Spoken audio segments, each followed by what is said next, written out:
扬眉吐气的夏天。玉央嘴讷，手脚又拙吧，还不合群。也好，做父母的，做爷爷奶奶的，反而省心了。可是有一样，玉央上学之后，他的老师们马上就发现了，玉央爱学习，闷头闷脑，舍得下死功夫，吃得下死力气。虽说学业并不拔尖，可是很扎实，他能把课本一页一页的背下来，一本一本的背下来。玉央考上城里的师范学校，老校长的脸上有了光，一定要玉央留下几条学习方面的经验。玉央站在教师的办公室里，背对着墙，鞋底在墙上不停地摩擦，憋了半天，留下了一条金科玉律，就一个字：背。真理是多么的简单，多么的朴素。老校长激动了，他一把抓住玉央的手，说：实践是检验真理的唯一标准，玉央的经验一定要推广，从下学期开始，号召同学们向玉央学习。背。老校长在激动之余，补发给了玉央一张3好学生的奖状，并教导玉央到了城里一定要注意3个方面。老校长扳起了手指，他的中指、无名指和小指分别代表了身体好、学习好和工作好。王玉央在王家庄度过了一个扬眉吐气的夏天，每一天都很孤独，但是这是一种别样的孤独，和以往的不一样。以往的孤独是没有人搭理，带有被遗忘、被忽视的性质。1982年的这个夏天，玉央虽说还是孤零零的，然而这是鹤立鸡群的孤独。玉央是鸡群里的一只鹤，单腿而立，脑袋无声地掖在翅膀底下，每一片羽毛都闪耀着雪白的光。这样的孤独最是凄清，却又凝聚着别样的美，别样的傲，是展翅与腾飞之前的小气，随时都可以化成一片云，向着天边飘然而去。最让玉央感到自豪的是，事情都惊动了大姐姐玉米了。大姐玉米特地从断桥镇回了一趟王家庄，任务很明确，家来看看我们家央子。玉米虽说是玉央的大姐，以往和玉央却没有多少实质性的瓜葛。在玉米的眼里，玉央还是个孩子，偶尔回一趟娘家，几颗硬邦邦的水果糖就把玉央打发了。一边玩去，玩去吧啊！玉米这一次回来的相当正规，她的头发已经盘到了脑后，主要是人胖了，嘴里也装上了一颗金牙。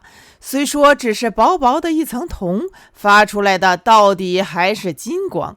有了这样的一层金光陪衬着，笑起来就有了热情和主动的意思，喜气洋洋了。为了让嘴里的金牙最大可能的展示出来，玉米格外的爱笑，幅度也大了。玉米虽然是公社里的干部娘子，这一回却没有摆官太太的架子，而是亲自掏了腰包，专门为玉央办了2桌酒。村里的领导和玉央的老师都来了，玉央做了桌子，这个桌子也就是酒席，标志着一个人的身份。长这么大，玉央还是第一次在正规的酒席上坐上桌子，很不好意思，却又很自豪，只能抿着嘴笑。而从实际情况来看，桌子上却没有玉央这么一个人。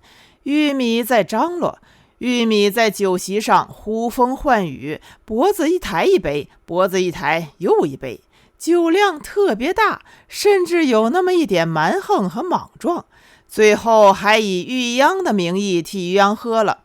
玉米喝的不少，大家都以为他会醉，没有，还是一杯一杯的。酒席过后，王家庄的人都知道了，玉米现在能喝，有1斤半的量，喝完了还不误事。